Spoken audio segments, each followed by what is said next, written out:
Welcome to episode number 35. I'm CJ Werleman. Thank you for joining us. This week we take a step towards countering Islamophobia by tracing the origins of anti-Muslim hate from Israel in the previous century to India in the current. But first, a quick reminder to click on the subscribe button below so you don't miss out any future episodes. Now let's get into it. Islamophobia has become one of the most pernicious forms of racism in the 21st century, with anti-Muslim discrimination becoming the mobilizing force for fascist and authoritarian movements across the globe, from Europe to Asia to the United States. Play the clip. You'll be the first one to get murdered by the Muslim! Assaults on Muslim Americans are increasing. Your prophet is perverted! An explosion at a Bloomington Islamic Center. Send them back to the dustbin they come from and let them go sit on a camel. I almost died just because I was Muslim. We saw a number of attacks of mosques, Muslim women and men across the country completely skyrocket. A new report reveals anti-Muslim hatred to be the third most popular form of hatred in Europe today, behind anti-migrant xenophobia and anti-LGBTQ bigotry. It's just a straight-up observable fact that wherever you find a Muslim minority population, you will find a political movement drawing its power from the vilification and scapegoating of Muslims. We have witnessed the mass extermination of the Rohingya in Myanmar, mass incarceration of Uyghurs in China, and in India and Kashmir today, 200 million Muslims find themselves on the brink of genocide. These atrocities have been driven by anti-Muslim stereotypes and tropes that posit Muslims to be anti-democratic, anti-patriotic, and prone to violence. But we can't address or tackle Islamophobia without first understanding where it comes from and how it spreads like a virus from one infected host to another. And I, of all people, should know, given I was infected with this virus in the 4-year period after witnessing an Al-Qaeda terrorist attack in 2005. Roll a clip. But when I initially started trying to understand the mindset of why people would blow themselves up and take civilians with them, I blamed religion. And I actually became, in blaming religion and blaming Islam for those terrorist attacks, I myself became an anti-Muslim bigot.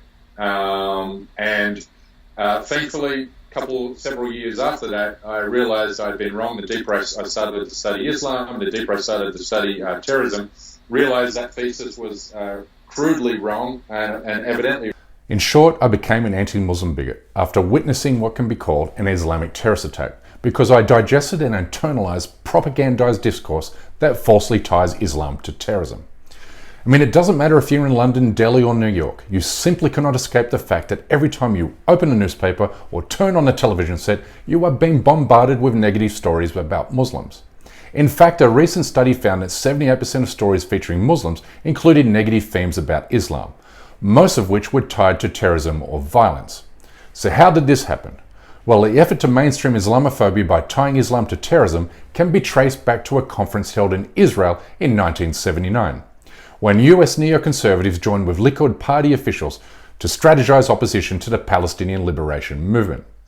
In tying Islam to terrorism, neoconservatives will gain political cover for their imperialistic ambitions in the Middle East, while the Zionist colonial project would benefit from gaining Western sympathies for its struggle against Palestinian resistance.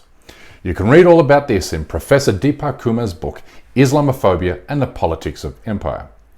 But here she is to explain how the September 11 attacks cemented the Israeli-planted notion that Islam is connected to terrorism. Watch.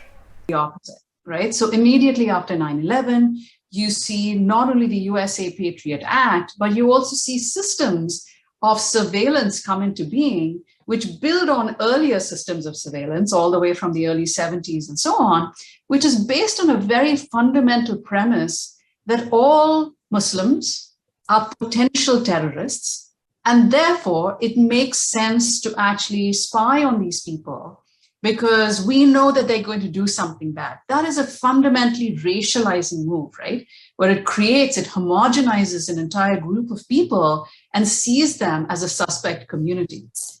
These anti-Muslim tropes gave rise to a cottage industry of anti-Islam writers and pundits in the early 2000s, including Richard Dawkins, Sam Harris, Christopher Hitchens, and many others who ignorantly trumpeted claims Islam is to be blamed for terrorism. But thankfully these clowns are no longer relevant, given they've been exposed as intellectual frauds and religious illiterates, like my friend Mehdi Hassan does here with Dawkins. Go. The evidence is plain that in many Islamic suicide bombers, you talk to them, those who fail, you talk to them afterwards, they've got paradise on the brain. They're desperate to go to a martyr's heaven. Do you include the 7/7 bombers in that case as well? Yes, I believe so. Have you watched their suicide videos? I'm not sure that I have, no. They talk about Afghanistan, they talk about Iraq, they talk about crusades, they talk about war between the West and the Muslim world, they talk about invading armies. I mean, there's a lot of real world stuff in there. But while Dawkins and his anti-Islam buddies have disappeared from relevancy, a network of anti-Muslim groups with ties to pro-Israel groups and even the Israeli government itself have not only formed but are armed with tens of millions of dollars. Roll it. Now, a multi-million-dollar industry is using American news networks to push the message that Islam itself is a threat. The Islamophobia industry is a tight-knit group of individuals and organizations that, for lots of money, whip up fervor among the general public about the fear of Islam. Across America, the number of organizations that are promoting an anti-Muslim sentiment has tripled in the last 3 years. My friend Wajahat Ali explains how these pro-Israel groups and individuals finance the Islamophobia industry here. Play. To help Jewish refugees. She, however, who is an heiress and a socialite in New York, uses the money to oppress and demonize Muslims through institutions like the Gatestone Institution and funding to the Islamophobia industry. AIPAC, giving $60,000 to Frank Gaffney's Center for Security Policy after that was outed as a hate-mongering group by the Southern Poverty Law Center and even marginalized by the Republicans. We also saw the Israeli ambassador accept an award just a few months ago from Frank Gaffney's Center for Security Policy. Jewish groups are still funding Pamela Geller, and even the ADL, which knows better, relied on Steve Emerson, who was discredited, to smear Keith Ellison just a few months ago. This has also gone international. Today, anti-Muslim stereotypes and tropes have moved from the corners of the internet to mainstream political discourse and into laws that discriminate against Muslims in Europe, India, Asia, and the United States. Watch.